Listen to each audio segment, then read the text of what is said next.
On est toujours le 10 septembre, petit point sur patate. Bah alors j'en ai mis là et là-bas et partout où je pouvais. J'ai essayé une nouvelle technique parce que je suis à chaque fois en retard comme je le disais, ou du moins en décalage. Donc plutôt que de buter, de pailler, normalement la technique idéale c'est on fait une petite butte. Et dès que les patates commencent à faire plusieurs tiges, on éclaircit les tiges, on n'en garde que 2, 3, enfin je ne sais pas exactement, je ne connais pas la technique exactement.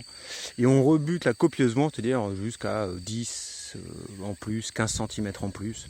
Donc c'est-à-dire qu'on racle on passe au motoculteur, on fait une petite butte et puis après on racle, on repasse au motoculteur pour recreuser encore le sillon où on marche, l'allée, pour rebuter sur les côtés.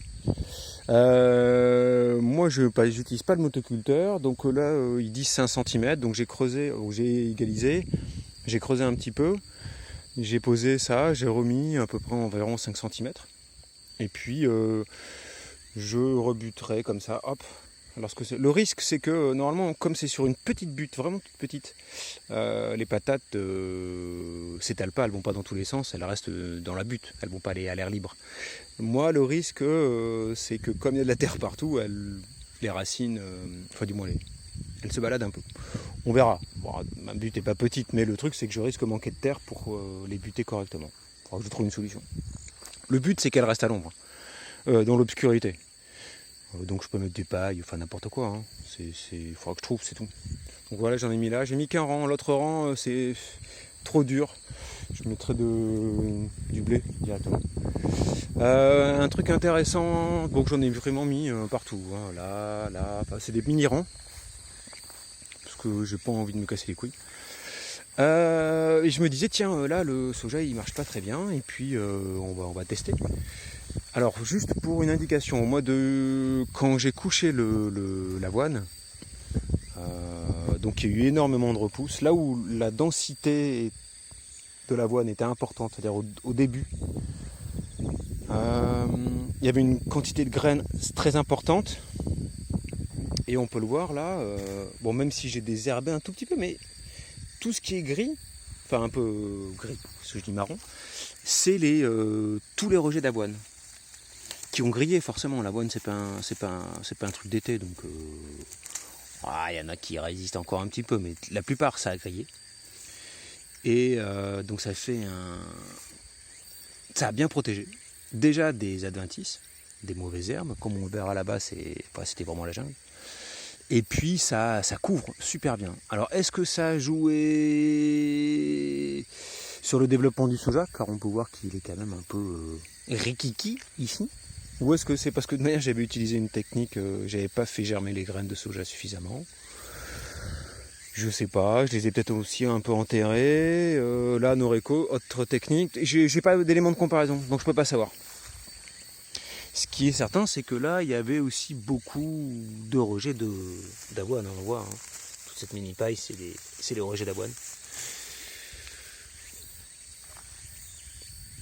Donc je pense que c'est la technique de Noreco qui fait que puis elles ont germé plus rapidement, elles ont réussi à se développer lorsqu'il y avait beaucoup d'eau, l'autre pas trop, on va dire. Et puis c'est pas les mêmes graines, ça c'est les graines de mes potes, ça c'est les graines que j'avais achetées en vrac quoi. Voilà, un truc, c'est que la terre est très souple dessous, mais vraiment super souple. Enfin il n'y a pratiquement pas de gros blocs, c'est épatant. Ouais, j'y reviens pas. Je vais pas dire qu'elle est top, sinon le soja aurait une autre gueule, mais c'est vraiment très très bon. On voit que la paille a encore duré, je pense qu'elle ira jusqu'au mois de facilement octobre-novembre. Et puis ça va me permettre de buter correctement. Et un autre enseignement, pendant la saison des pluies, j'ai dû, on va dire, désherber, coupe l'herbe. C'était, qu'est-ce que je dis, je me rappelle plus, la vèze, ou une sorte de famille de haricots qui grimpe, qui fait beaucoup de poids, donc quoi dire, même avant que je la couche, non, qu'est-ce que je dis, avant que je la couche, qui faisait beaucoup de poids, donc j'ai dû rentrer dans les rangs, et puis désherber les allées, et puis à l'intérieur couper cette luzerne, ouais c'était de la vèze ou de la luzerne. Et donc après j'ai couché. Il y a eu l'avoine qui a repris avec les graines. Et il y a eu donc cette... J'ai pas désherbé, vraiment pas désherbé du tout. Je me suis dit de manière ça protégera du chaud après la saison des pluies. Et donc on se retrouve avec ça. Donc c'est ça, cette herbe, je l'ai partout. En revanche, celle-là, je crois que c'est la fétuque. Celle-là, je me rappelle plus. Fétuque, ouais. Et celle-là, elle est pratiquement qu'ici. Celle-là, j'en ai un peu partout, mais ça dépend des coins. Il n'y en avait pas au début des rangs.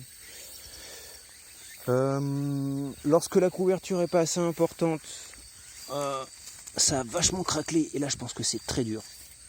Et puis, il y a eu peu de rejets. Hein. Là, ça va encore. Là, il n'y en a pratiquement plus. Il n'y a plus de ce micro-foin, beaucoup moins. Là, j'ai dû carrément rajouter de la paille. On voit que c'est de la paille qui a été rajoutée. Oh, il y a encore des choux qui sont vivants. Et puis, il n'y a pratiquement plus de soja. Donc, je vais quand même planter des pommes de terre un petit peu. On va voir ce que ça donne. Est-ce que dans cette terre, ça passera? Il me reste 1 heure. Après, je suis fatigué là. Ça va faire pratiquement 12 heures que je bosse. J'en ai ras le cul. C'était mon jour de repos. Voilà, on fera ce test. Je voulais en mettre avec les tomates, mais j'aurais plus assez de patates, je crois. On verra. Puis le problème, c'est que ça va être un peu à l'ombre. J'ai besoin qu'elle démarre vite, comme je suis un peu en retard. Enfin, du moins, ouais, un peu en retard. Et puis, en fonction des endroits où je les plante, je vais avoir besoin d'air. Ici, par exemple, j'ai envie de planter du blé. Je veux pas que les patates courent jusqu'à ce qu'ils gèlent. Parfois, ils gèlent qu'au mois de janvier, quoi. Je m'étonnerais que je récolte des patates au mois de janvier. Hein. Normalement, c'est avant Noël, dès décembre, quand ils ne se font pas défoncer la gueule par le froid avant.